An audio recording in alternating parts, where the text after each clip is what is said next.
एक ऐसा डीमन जो किसी इंसान से इस हद तक जुड़ जाए कि उसे अपने साथ ले जाने की चाह रखे और इस दुनिया में उसे जीने लायक न छोड़े। जी हाँ दोस्तों, ऐसी ही रियल स्टोरी आज मैं आपको सुनाने जा रही हूँ। Hello everyone, welcome back to Mysterio Diaries, जहाँ मैं आपके साथ हुए रियल क्रीपी इंसिडेंट सुनाती हूँ। तो अगर आपको भी अपनी स्टोरीज मुझ तक पहुँचानी है तो मैंने डिस्क्रिप्शन में एक मेल आईडी दी है जहाँ आप मुझे अपनी स्टोरीज भेज सकते हो। तो बिना किसी देरी के लेट्स स्टार्ट द वीडियो।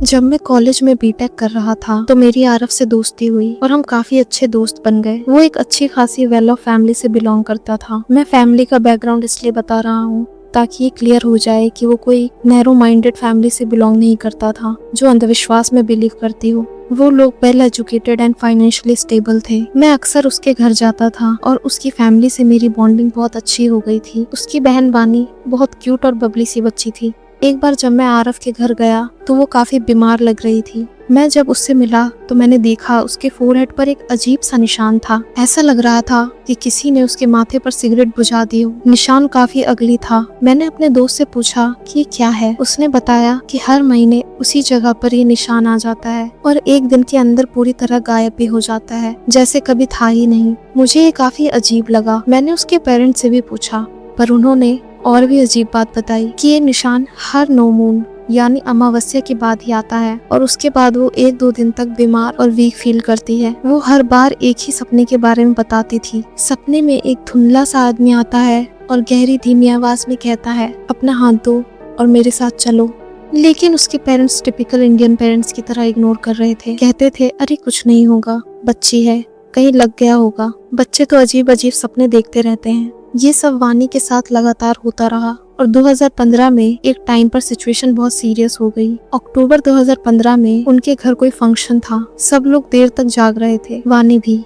और कोइंसिडेंटली उस दिन अमावस्या की रात थी। गेस्ट के जाने के बाद रात के 2-3 बजे अचानक वानी की तबीयत खराब होने लगी। उसकी मम्मी उसे संभालने की कोशिश करने लगी लेकिन वानी जिद करने लगी कि उसे सोना है। धीरे धीरे उसकी आंखें अंदर की तरफ धंसने जैसे लगने लगी। उसकी मम्मी ने उसे काउच पर लिटा दिया। आरव और उसके पापा उसे जोर जोर से जगाने की कोशिश करने लगे। उसे बहुत जोर से हिलाया, झंझोड़ा, लेकिन वो पूरी तरह से होश में नहीं आ रही थी। उसने अपने दोनों हाथों की मुट्ठियों को बहुत जोर से बंद कर लिया और आरव उसके हाथ खोलने की कोशिश कर रहा था, लेकिन ऐसा लग रहा था जैसे 12 साल की लड़की नहीं, कोई बहुत ताकतवर इंसान अपनी मुट्ठी बंद करके बैठा हो। काफी स्ट्रगल के बाद जब वानी ने अपना हाथ खोला तो सब लोग शॉक में रह गए। उसके हाथ में 20 से ज्यादा सीधी ब्लेड जैसी गहरे कट्स बने हुए थे और सबके सामने सिर्फ कुछ मिनट के अंदर ही वही सिगरेट जैसा निशान उसके फोरहेड पर दोबारा उभर आया।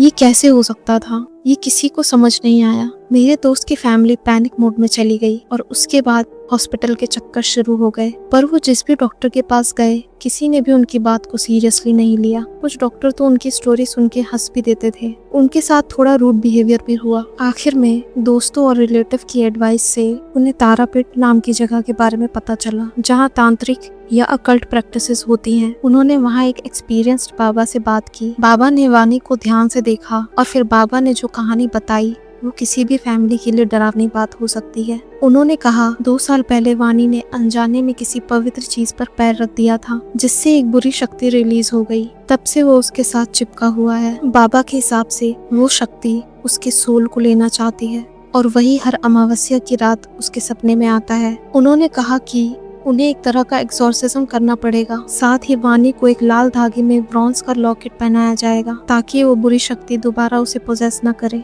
बाबा ने ये भी कहा कि लड़की की विल पावर बहुत स्ट्रॉन्ग है, इसलिए वो इतने टाइम तक बच पाई क्योंकि सपने में वो उसे नो कहती थी। अगर वो मेंटली वीक होती तो शायद जिंदा भी नहीं होती। उसके पेरेंट्स ये सब सुनकर शॉक में थे। उन्होंने बाबा से कहा कि जो करना है कीजिए, बस हमारी बेटी को बचा लीजिए। फिर बाबा ने कुछ रिचुअल्स किए और मंत्र पढ़े। सब कुछ सरप्राइजिंगली शांत तरीके से हो गया। ना कोई आवाज, ना कोई ड्रामेटिक सीन। उसके बाद सब नॉर्मल हो गया। ना तो वो मास्क दोबारा आए, ना ही वो मिस्टीरियस ड्रीम वाला आदमी फिर कभी दिखाई दिया। हाथ या फोरहेड पे कट्स भी नहीं आए।